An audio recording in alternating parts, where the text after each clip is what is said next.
Hey YouTube, welcome back again to another segment of Sam is Talking. It's a beautiful Saturday afternoon. It is cold outside, but the sun is out and it's still beautiful nonetheless. This makes, I believe, show number 6. So I am trying to do better at releasing videos regularly for you guys. So let's jump right into today's topic. And today's topic is going to be a good one. We're talking about finances and couples. And I was talking to two couples last night that I've known personally. And I've known these two couples for a long time. They've been married for a long time.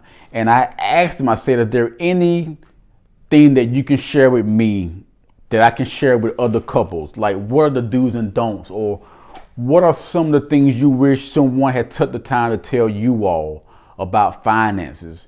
So we all got together and we compiled up 12 rules of finances that we believe couples should try to abide by that will probably make running the household smoother. So these are these 12 rules and they're in no particular order, okay? So rule number 1, try to avoid the traditional expensive wedding.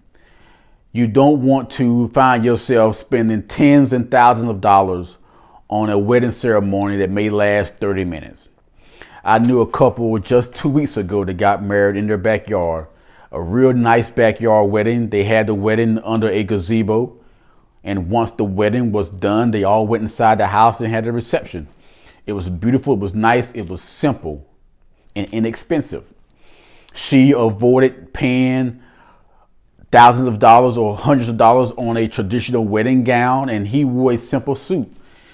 They saved a whole lot of money by avoiding the traditional expensive wedding. So that's rule number 1, okay? Rule number 2 is try to avoid 2-car notes. In most cases, before you all get together, you both have vehicles anyway. He has his own vehicle and so does she. But at some point in time, a lot of wear and tear is going to be gained on one of those vehicles. So you can't avoid a car note. A car note is going to occur at some point in time, but try to avoid 2 car notes at the same time. God forbid there's a layoff or there's a downsizing, and now you have one individual that's now responsible for 2 car notes. So try to avoid 2 car notes at the same time, okay? Rule number 3, try to quickly but responsibly purchase a home. You don't want to look down the road 10 years and be knocking yourself in the head because you put tens of thousands of dollars of rent payments into the pocket of a landlord and you have nothing to show for it. So try to quickly and responsibly buy a house. But rule number 4 is try to get a mortgage that is comfortable enough and small enough to where it don't require both incomes to have to make.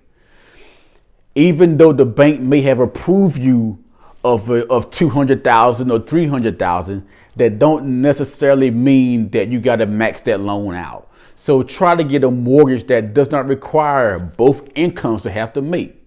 So get a small and a comfortable mortgage. So there's one income that's paying the mortgage and the other income can be used to pay all the other monthly bills pertaining to the house. So that's rule number 4. Try to avoid a very high and expensive mortgage. Rule number 5. Try to pay off your credit card debts before you get into any new debt. Again, rule number 5, try to pay off any credit card debt before jumping into new debt. Rule number 6, try to submit or commit to a joint account or joint accounts, whether it's a joint checking or a joint checking and a joint savings, but try to commit to a joint account where you have direct deposits from both people going into the same account. And normally that one account will be used to pay the mortgage and all the other household bills and other bills that normally occur throughout the month. So try to commit to a joint checking or a joint checking and joint savings account. Number 7, try not to have any secret accounts.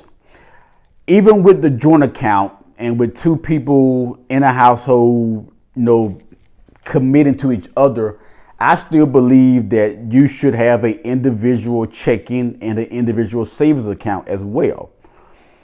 But you don't necessarily have to disclose how much money you have in your individual account, but at least make it known to your partner that, hey, I do have another checking account in this bank, or I do have another savings account in this bank. Again, you don't have to tell them how much money is in those individual accounts of yours, but at least make it known to them that you do have one or two other accounts that's just for you. So don't have any secret accounts. Rule number 8, as far as transparency and no secrets, at some point in time in your relationship, whether it's shortly before you move in together or shortly thereafter, it needs to be disclosed how much money both people are making. You need to make it known to the other partner, this is how much I'm bringing annually or monthly or bi-weekly, whatever the case may be. But at some point, you need to disclose how much money you're making. Again, transparency is always best. No secrets. Plus, it's easier to plan for the future financially when each person knows what the other person is making. So again, disclose how much money you make.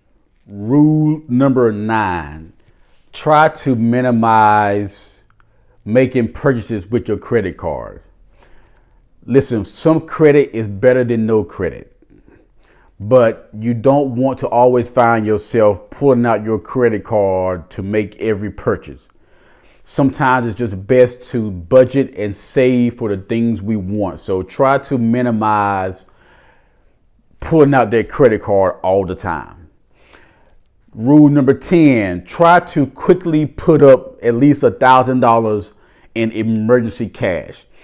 Whether that cash is physically in an envelope or in a shoebox stored somewhere in the closet, or just tucked away in a different account, but try to quickly put up $1,000. I would probably advise you do this just before you move in together.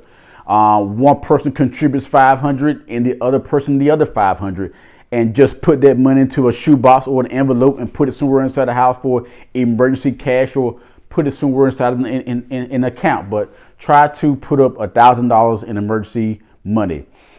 Rule number 11 is similar to rule number 10. At some point in time, you're going to want to put up 6 months of monthly expenses into a separate account. God forbid, again, a layoff or a downsizing, and you got bills that are still piling up. But if you got at least 6 months of mortgage saved up, 6 months of utilities and internet and cable stored up, 6 months of groceries, if you got 6 months of monthly expenses saved up, that should give you hopefully enough time for the other partner to get back up on their feet and the household is not missing a beat. So try to save at least 6 months of monthly expenses inside of an account, and you do not touch that account at all. Don't even look at it. Like, look at it at least once a month just to make sure that it's still there. But other than that, you do not touch that account at all. That account is for 6 months of hardship, God forbid, if it does happen. And rule number 12 is get life insurance. Nobody plans for an untimely death, but there are times where people do leave this earth prematurely. So in the event that may happen, life insurance comes in handy, because now you don't have that one person that is already dealing with the grief of losing their loved one. Now they have to pay all the bills by themselves. So a good life insurance policy does help financially, and it does take that burden and strain off the other person. So listen, I hope those 12 rules do help out somebody. I will be sure to post another video similar to this one, but we'll get more into that. So listen, like and subscribe to this channel, to this video, and I'll be sure to post more videos in the future, guys. Thanks. And until then, God bless and be safe.